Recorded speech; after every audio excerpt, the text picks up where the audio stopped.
What's up, my PT peeps? One Eye Bri back to talk about The Walking Dead Season 7, Episode 7, titled Sing Me a Song, and Carl Grimes becoming a badass. Spoiler warning if you don't want to know about the episode, potential spoilers ahead for Season 7, Episode 7. If you don't want to know, stop watching now. Here we go, guys.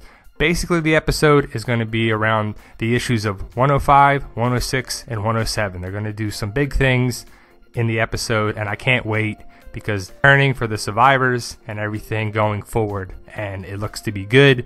Season 7, Episode 7 looks to be pretty good. Straight out the comics, they're doing a lot of good comic book stuff here. Good story arc of Negan and Carl, and it's going to happen, guys. And if you know what I'm talking about, very excited. Sing me a song. Carl has to sing a song to Negan for various reasons we'll talk about in a second. But that's the title of the episode, and they're doing a bunch of comic book stuff, and we can't wait for it. So the last time we saw Carl was in episode 705. He was in the back of the truck with Jesus. The next episode was Tara and Heath, so we had to wait a week, but should be worth the wait. Carl is going to step up and try to be the man that his dad can't be right now. He's in a predicament, but it's from the comics. And if you see here, Negan's in the truck in the comic, Carl's in the back with some mattresses, but there are no mattresses because those assholes burned them. Negan is at the sanctuary. He's addressing his group, the sanctuary, the saviors, the people. He's talking to them, and I would assume that he's going to be in the middle of a speech like he's doing here, where that Daryl's in there, Dwight's there, the saviors are there, and when they park the trucks, they're going to go out, and Carl is going to take out some saviors, which is going to be awesome to abruptly stop the speech here. He's probably going to be giving, we are the saviors, we are going to take over, we're going to run the world, we're going to do this bullshit, right? Like everyone's equal and we're going to all do it together when he's the dictator of it.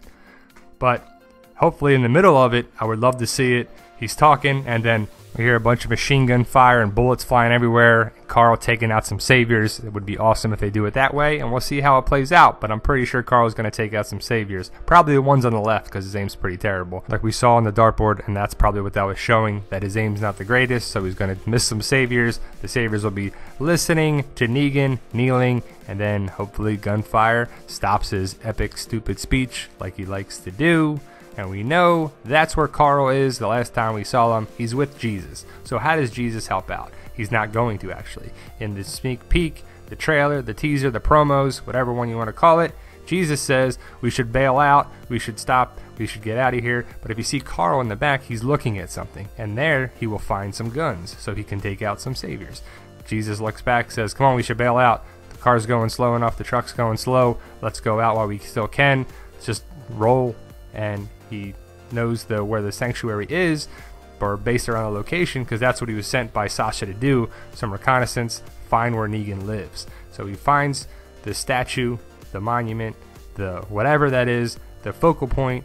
He knows that point, so he can get back to it, to know where he's at, to come back to it. That's what he's doing. That's what he's all about. You thought like maybe Jesus and Carl would help out, and they would go help Daryl escape, but they don't in this one. He sees that, and then he bails out.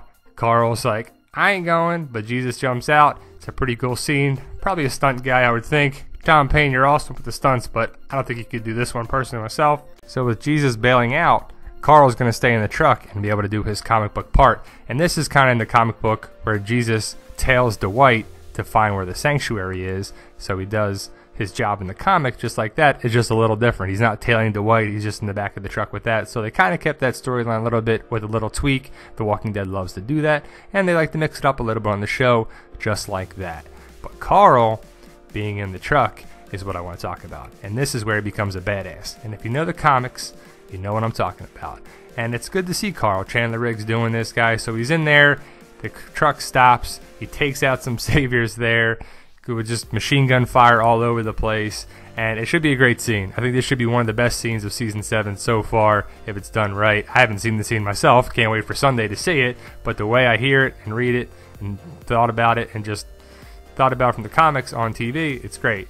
But Negan does not hurt Carl. He actually says, come on, let me take you around for a tour. So we're going to see his harem of wives, we're going to see a bunch of stuff from the comics, And, you know, he's going to have a bunch of wives. You're going to see Negan for what he is. Sherry will be back in this episode, so maybe she's in with the wives. She's one of the wives. I wonder how many wives he's going to have. I'm going to probably say about 4. Who knows what the over-under is for his wives. Negan gives Carl a tour, like I said, takes him around, and then they do the whole sing me a song. You can't do it. I'm not done with you yet. You can't just stop doing it until you sing me a song. It's going to be kind of a little weird. I think this is a little better in the comics kind of thing, where I don't know how it's going to play out on television, if it's going to look right. Then we get to see Carl without the eye bandage, which should be pretty cool. And I hope this is done. Hopefully it's done pretty awesome like that. Look at that eye socket on there too. It's a little different on this show, I would think. Here's a bonus. The iron, we get to see someone get the iron. I'm excited for this because it is another iconic thing with Negan and the iron. It's in his opening credits, so we should be able to see that. I think that'd be pretty cool for our television. You know, I think Mark gets it as well. We'll see why he gets it. I'm excited to see it for sure. So they're doing more and more comic book stuff, which is great. Hopefully it translates to TV well. And after all the craziness at the sanctuary, Negan goes back to Alexandria, has some lemonade, brings Carl back, and probably waits for Rick because Rick's scavenging out there with Aaron, and I believe Negan is in episodes 7 and 8, so it should be carrying over while he's still there at the Alexandria. Like I said, he brings Carl back kind of like, I don't know, a friend bringing back another friend. It's just kind of weird, but that's the way the storyline goes, and they're sticking to it. So Carl becomes a badass, takes some saviors out at the sanctuary. Pretty awesome. Carl's come a long way. Look at him from season 1 to season 6. Can't wait to see how it translates on television. Like, share, subscribe, guys. Let us know what you think. I can't wait to see how it plays out on Sunday. As always, thank you for watching, and you guys are awesome.